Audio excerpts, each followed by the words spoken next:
সূরা আল ওয়াকিয়া। বিসমিল্লাহির রহমানির রহিম। রহমান রহিম আল্লাহ তাআলার নামে।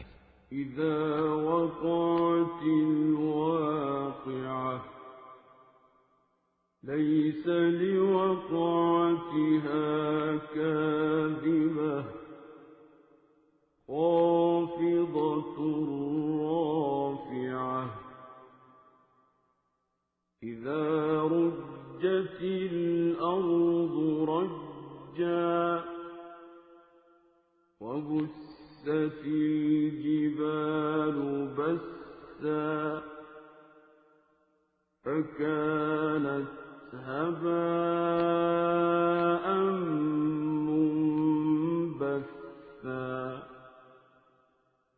وكنتم أزواجا ثلاثة فأصحاب الميمنة ما أصحاب الميمنة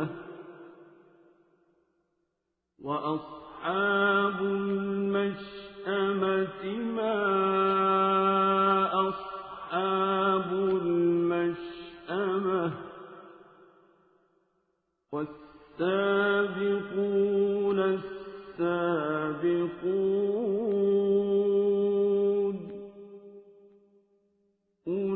أولئك المقربون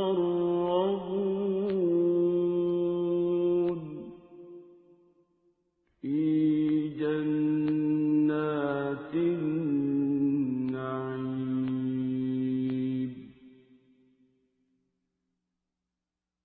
ثلة من الأولين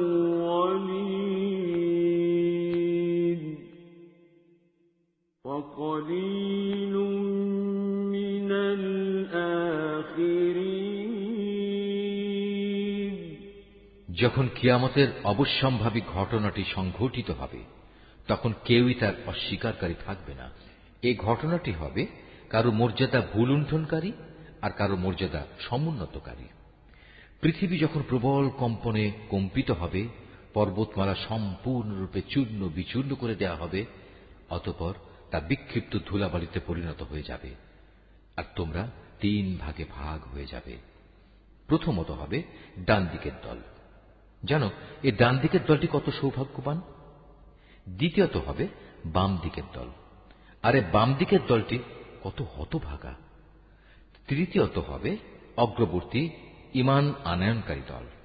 এরাই হল মূলত প্রধান অগ্রগামী দল। এরা হচ্ছে আল্লাহ তাআলার একান্ত ঘনিষ্ঠ বান্দা। এরা অবস্থান করবে নিয়ামতে পরিপূর্ণ জান্নাত সমূহে। এদের বড় অংশটি অবশ্য হবে আগের লোকদের মধ্যে থেকে, আর সামান্য অংশই থাকবে পরবর্তী লোকদের মাঝ থেকে। আলা সুরুরিম মাওদুনাহ মুত্তাকিঈনা আলাইহা মুতাকাবিলিন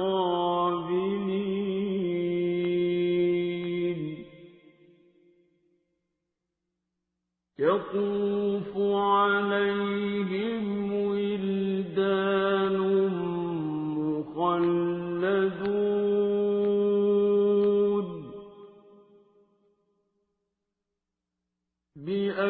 বিআকওয়াবিন ওয়া আবারিক ওয়া কা'সিম মিন মাঈন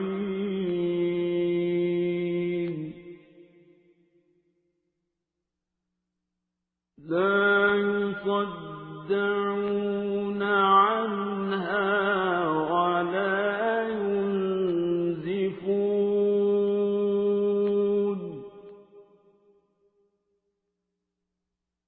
وفاكهة مما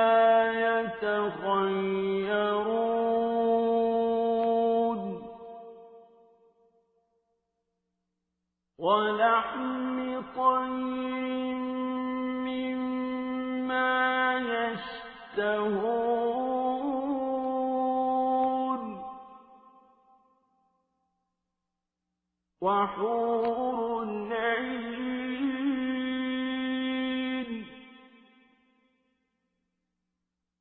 كأمثال اللؤلؤ المكنون جزاء بما كانوا يعملون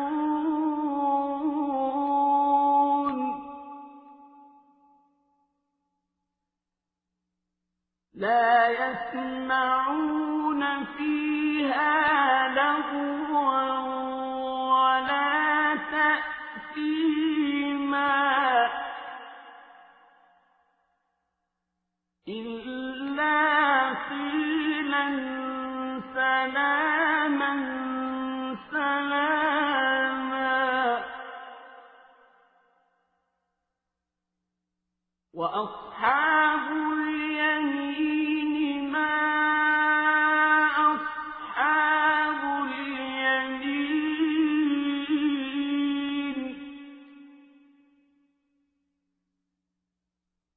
في سدر مخضود وطلح منضود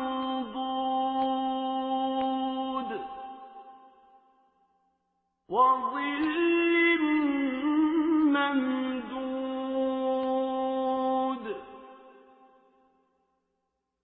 وماء مسكوب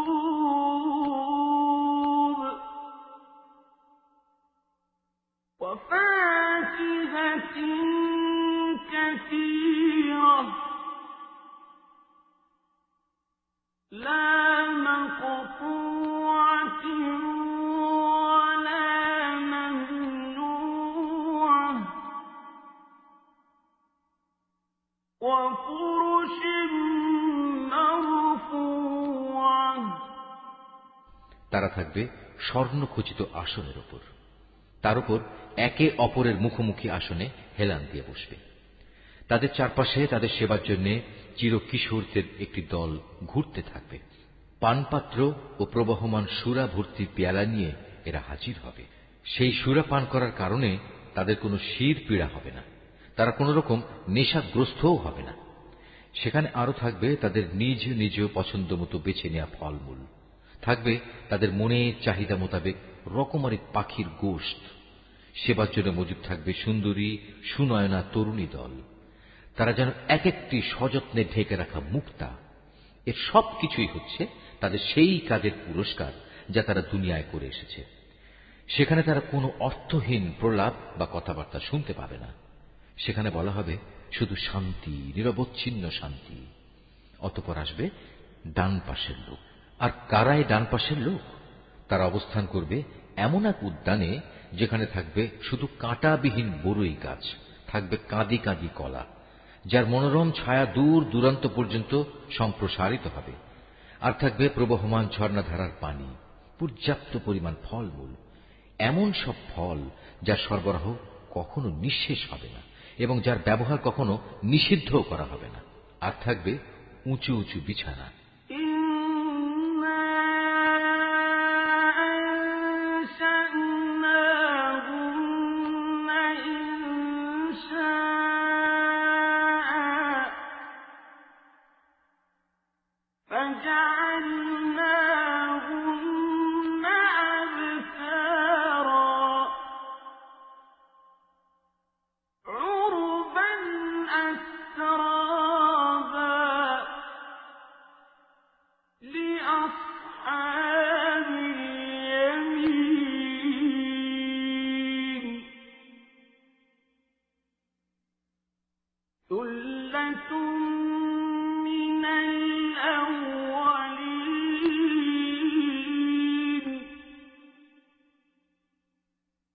وثلة من الآخرين وأصحاب الشمال ما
وكانوا يقولون أئذا متنا وكنا ترابا وعظاما أئنا لمبعوثون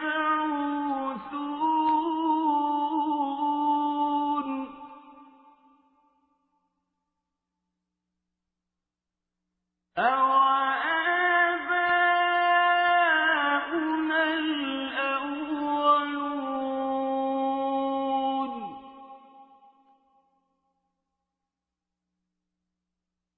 قُلْ إِنَّ الْأَوَّلِينَ وَالْآخِرِينَ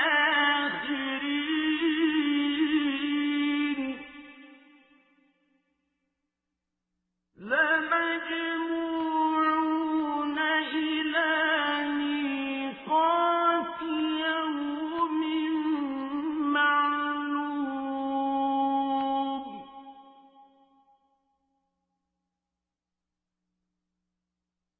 ثُمَّ إِنَّكُمْ أَيُّهَا الضَّالُّونَ الْمُكَذِّبُونَ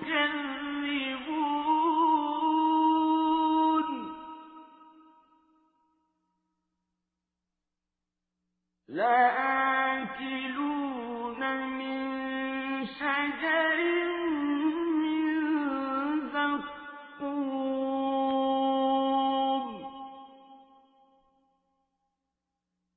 فَمَالِئُونَ مِنْهَا الْبُطُونَ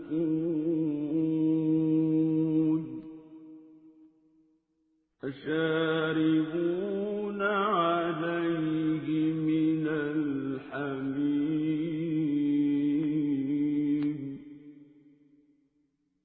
فَشَارِبُونَ شُرْبَ الْهِيمِ আমি তাদের বানিয়েছি বানানোর মতো করেই। তাদের একটি বৈশিষ্ট্য হচ্ছে আমি তাদের চিরকুমারী করে রেখেছি। আরেকটি বৈশিষ্ট্য হচ্ছে তারা হবে সব বয়সের প্রেম সোহাগিনী। এগুলো হচ্ছে প্রথম দলের ডান পাশের লোকদের জন্য। এ ডান পাশের লোকদের এক বিরাট অংশ হবে আগের লোকদের মাঝ থেকে, আবার অনেকে হবে পরবর্তী লোকদের মাঝ থেকেও, যারা হচ্ছে বাম পাশের লোক। তুমি কি জানো এ বাম পাশের লোক কারা? যাদের অবস্থান হবে জাহান্নামের উত্তপ্ত ও ফুটন্ত পানিতে এবং ঘন কালো রঙের ধোঁয়ার ছায়ায়। সে ছায়া যেমন শীতল নয়, তেমনি তা কোনো রকম আরামদায়কও হবে না। এরা হচ্ছে সেসব লোক যারা এর আগে দুনিয়ায় অত্যন্ত সুখ সম্পদে কাটাত। এরা জঘন্য পাপ কাজেও বারবার লিপ্ত হয়ে পড়ত। এরা বলতো, আমরা যখন মরে যাব এবং মরে যাওয়ার পর আমরা যখন মাটি ও হাড়ের সমষ্টিতে পরিণত হয়ে যাব, তখনও কি আমাদের পুনরুজ্জীবিত করা হবে? এভাবে আমাদের বাপ দাদা এবং পূর্বপুরুষদেরও কি জীবিত করা হবে? হে নবী, তুমি বলো, অবশ্যই আগে পরের সব লোককেই একটি নির্দিষ্ট দিনে একটা নির্দিষ্ট সময়ে অবশ্যই জড়া করা হবে। অতঃপর কাফিরদের বলা হবে, ও হে পথভ্রষ্ট ও এ দিনের আগমনকে মিথ্যা প্রতিপন্নকারী ব্যক্তিরা, দুনিয়ায় যা অর্জন করেছ তার বিনিময়ে আজ তোমরা ভক্ষণ করবে জাক্কুম নামক একটি গাছের অংশ। অতঃপর তা দিয়েই তোমরা তোমাদের পেট ভরবে। তারপর তোমরা পান করবে জাহান্নামের ফুটন্ত পানি। তাও আবার পান করতে থাকবে মরুভূমির তৃষ্ণার্ত উটের মতো করে।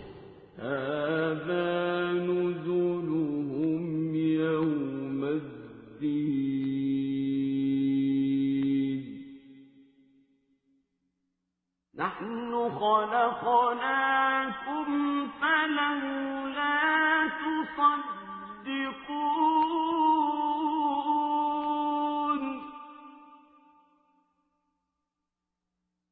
أفرأيتم ما تمنون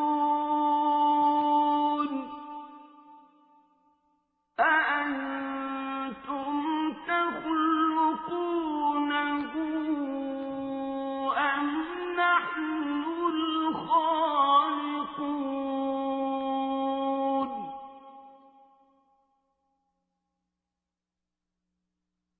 نحن قدرنا بينكم الموت وما نحن بمسجونين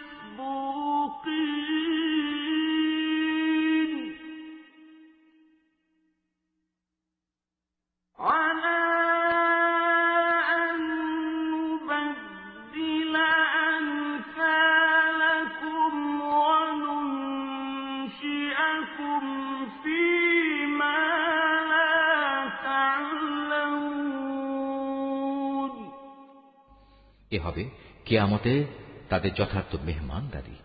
আমি যে তোমাদের সবাইকে পয়দা করেছি এ কথাটা তোমরা কি স্বীকার করছো না?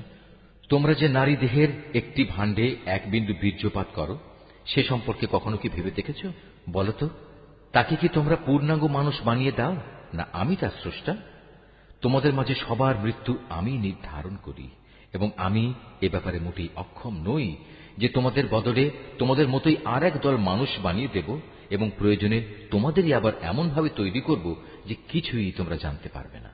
وَلَقَدْ عَلِمْتُمُ النَّشْأَةَ الْأُولَىٰ فَلَوْلَا تَذَكَّرُونَ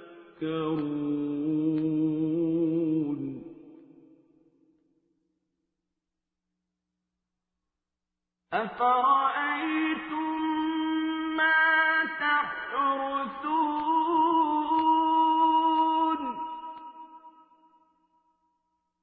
أَأَنتُمْ تَزْرَعُونَهُ أَمْ نَحْنُ الزَّارِعُونَ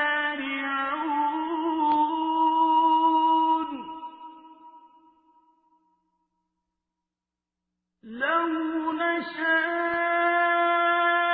لَجَعَلْنَاهُ حُطَامًا فَظَلْتُمْ تَفَكَّهُونَ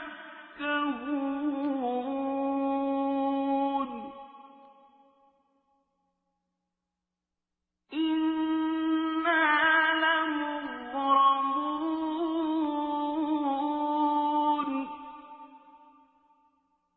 بَلْ نَحْنُ مَحْرُومُونَ তোমরা যখন তোমাদের প্রথম সৃষ্টির ব্যাপারটা জানতে পেরেছ তখন দ্বিতীয়বার সৃষ্টির এ সাবধান বাণী থেকে কেন শিক্ষা গ্রহণ করছো না? তোমরা জমিনে যে বীজ বপন করো সে সম্পর্কে কি কখনো চিন্তা করেছ? তা থেকে ফসলের উৎপাদন কি তোমরা করো, না আমি তার উৎপাদক? অথচ আমি যদি চাই তাহলে অঙ্কুরিত সব বীজ খড় কুটায় পরিণত করে দিতে পারি, আর তা দেখে তোমরা হতভম্ব হয়ে পড়বে। তোমরা বলতে থাকবে, হায়, আজ আমাদের তো সর্বনাশ হয়ে গেল, আমরা তো জমিনের ফসল থেকে আজ বঞ্চিত হয়ে গেলাম। أَفَرَأَيْتُمُ الْمَاءَ الَّذِي تَشْرَبُونَ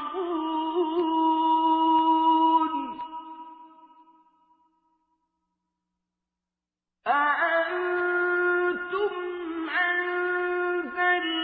أَنزَلْتُمُوهُ مِنَ الْمُزْنِ أَمْ نَحْنُ الْمُنزِلُونَ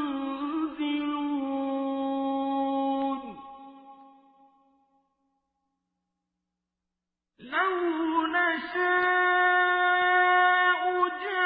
جَعَلْنَاهُ أُجَاجًا فَلَوْلَا تَشْكُرُونَ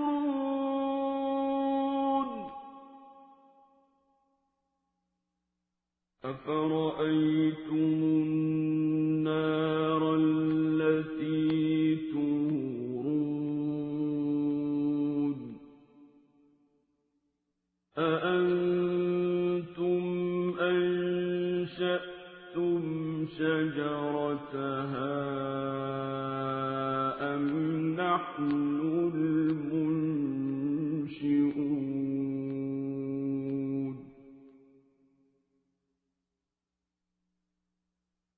نَحْنُ جَعَلْنَاهَا تَذْكِرَةً وَمَتَاعًا لِّلْمُقْوِينَ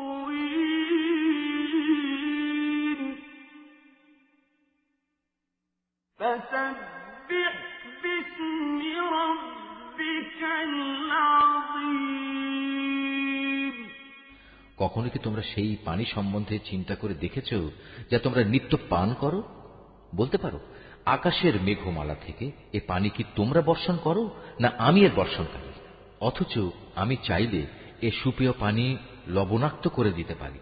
এসব কথাবার্তা জানা সত্ত্বেও তোমরা কেন আমার কৃতজ্ঞতা আদায় করছো না? আগুন যা প্রতিদিন তোমরা প্রজ্বলিত করে থাকো তা কি কখনো ভেবে দেখেছ তার মধ্যে আগুন জ্বালানোর গাছটিকে তোমরা সৃষ্টি করেছ, না আমি এর স্রষ্টা? মূলত আমি একে সভ্যতার নিদর্শন করে রেখেছি এবং একে ভ্রমণকারীদের জন্য প্রয়োজন পূরণের সামগ্রী বানিয়ে দিয়েছি। অতঃপর হে নবী, এ সব কিছুর জন্য তুমি তোমার মহান মালিকের মহান নামের মাহাত্ম্য ঘোষণা করো।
وتجعلون رزقكم أنكم تكذبون فلولا إذا بلغت الحلقوم وأنتم حينئذ تنظرون ونحن أقرب إليه منكم ولكن لا تبصرون فلولا إن كنتم غير مدينين ترجعونها إن كنتم صادقين অতঃপর আমি শপথ করছি অস্তাচলের তারকাপুঞ্জের।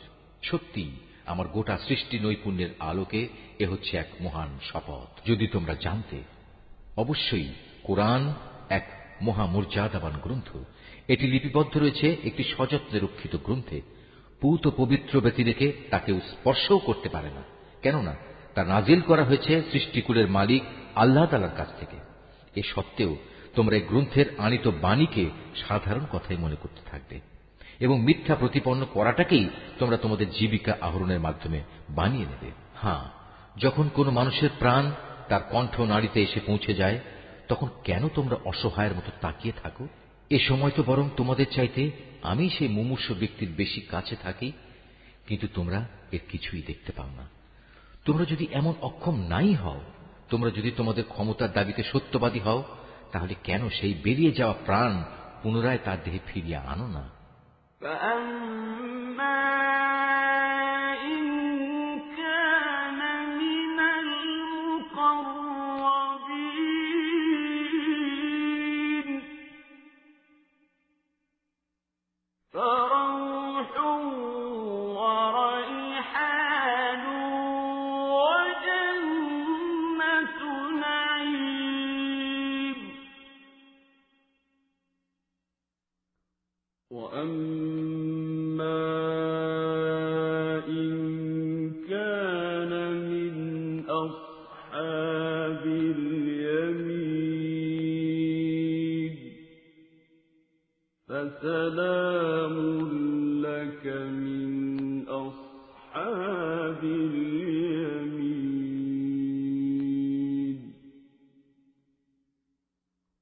وأما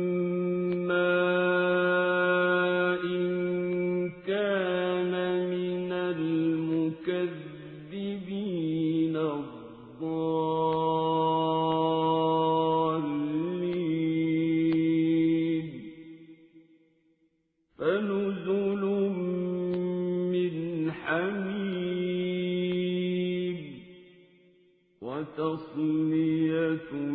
الجحيم إن هذا لهو حق اليقين فسبح باسم ربك العظيم হ্যাঁ, যদি সে মৃত ব্যক্তিটি আল্লাহর নৈকট্যপ্রাপ্ত প্রথম দলের একজন হয়ে থাকে, তাহলে তার জন্য থাকবে আরাম, আয়েশ, উন্নত মানের আহার্য ও নিয়ামতে ভরপুর এক চিরন্তন জান্নাত। আর যদি সে হয় ডান পাশের দ্বিতীয় দলের কেউ, তাহলে তাকে এই বলে অভিনন্দন জানানো হবে, তোমার জন্য রয়েছে আল্লাহর পক্ষ থেকে শান্তি আর শান্তি, কারণ তুমি তো ছিলে ডান পাশেরই একজন। আর যদি সে হয় আল্লাহ তাআলাকে অস্বীকারী, মিথ্যাবাদী, পথভ্রষ্ট কোনো ব্যক্তি, তাহলে ফুটন্ত পানি দ্বারা তার আপ্যায়ন করা হবে এবং সে জাহান্নামের কঠিন আগুনে উপনীত হবে। নিশ্চয়ই এ হচ্ছে এক অমোঘ সত্য ঘটনা। অতএব আযাব থেকে বেঁচে থাকার জন্য হে নবী, তুমি তোমার মহান মালিকের পবিত্র নামের তাসবিহ পাঠ করো।